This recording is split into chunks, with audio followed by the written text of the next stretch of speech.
kubereka ko imisoro bwite ya leta twageze ku ntego ku kigero c'2%, ariko ku misoro y'inzego yeguriwe inzego zibanzeho twakusanyije imisoro ariko tugera ku kigero cya 67.2%. Ntitwashoboye kugera ku ntego ku mpamvu zitandukanye, ariko twabonye ko harimo growth, ubwiyongere bw'abishyura umusoro n'umusoro ubwawo, kubera ko iyo dushyiraho targets tugomba gukoreraho tuba twazamuye, no kuvuga growth rero yagaragaraga neza. Kuri slide ya kabiri nari nateganyije ariyo yiyi, nashakaga kugaragaza ko imisoro y'inzego zibanze DG Emmanuel yari yabigarutse, yaravuga ati iyo dukusanyije umusoro ni nawo duha uburyo bwiza bwo gukora ibikorwa bya leta bikenewe. Yavuzemo imihanda, yavuzemo ibikorwa byinshi bitandukanye by'iterambere, ariko twashakaga kubereka ko na budget ya leta uburyo iba financed biturutse mu misoro, kugira ngo twumve twese uruhare tugira mu gutanga imisoro. Twasanze rero mu cyegeranyo twari twakoze, imisoro yeguriwe inzego zibanze yakusanyijwe yari miliyari 76.76 kuri budget y'inzego zibanze. Ubwo ndavuga umujyi wa Kigali, province zose nazo uko ari 3 zari zifite budget ya miliyari 786.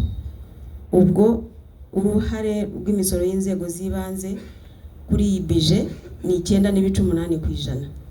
Murumva ko atari ikintu gitoya, kandi ni ukubera imbaraga z'abasora baba bitanze bakagerageza gukora uko bashoboye bagatanga imisoro.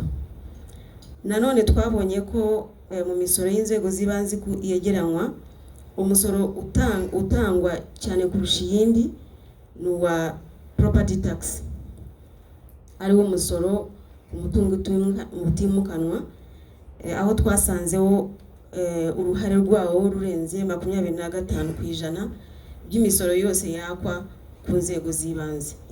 Ni ukuvuga ya misoro ko ari 3 yatubwiye, umusoro ku mutungo utimukanwa niwo ufite uruhare runini gusumba indi misoro yakwa n'inzego zibanze. Umusoro ukurikiraho ni rental income tax. Iyo tuza kuba tubona ishusho, mu by'ukuri byari kuba byiza cyane, byari kutwereka ishusho y'ukuntu iyi misoro yose igenda igira uruhare rwayo mu kugaragaza igiturukamo kikaza kugirira umumaro mu buryo bwo gufinansa budget y'inzego zibanze mu misoro yazo zagenewe na leta ubwayo. Ku mujyi wa Kigali rero ari wo wonyine tureberaho uyu munsi kuko ariho turi, twasanze nanone mu turere uko duhagaze twose, Gasabo yari ifite mu mwaka wa 2020-2021 yakusanyirijwe imisoro igera kuri miliyari 15.82. Muri 2021 hakusanywa imisoro igera kuri miliyari 16.9. Hanyuma uyu mwaka twarangije turimo wa 2022-2023 ho akarere ka Gasabo kakusanyije miliyari 19.25.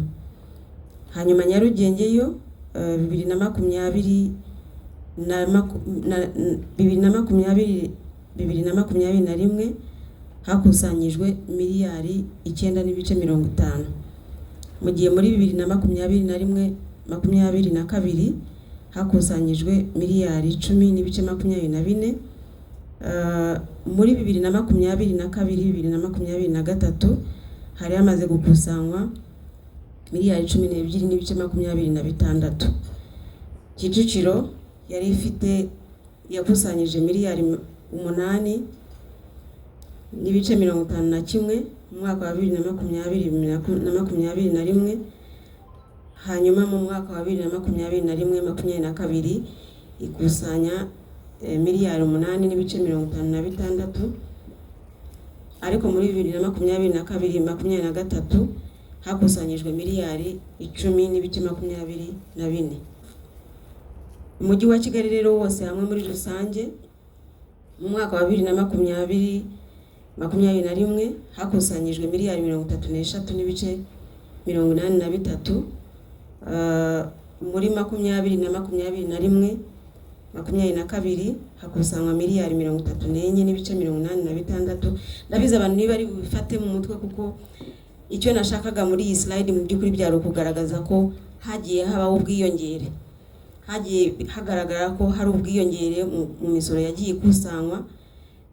Hanyuma no kuri budget uko byagiye bigira uruhare, uwo musoro wabaga ukusanyijwe, uruhare wagenda kugira kuri budget ya buri karere n'umujyi wa Kigali nayo yagiye uruhare rwabyo rwagiye ruzamuka ku buryo bugaragara, kuko rwavuye kuri 22.7 bigera kuri 27.5.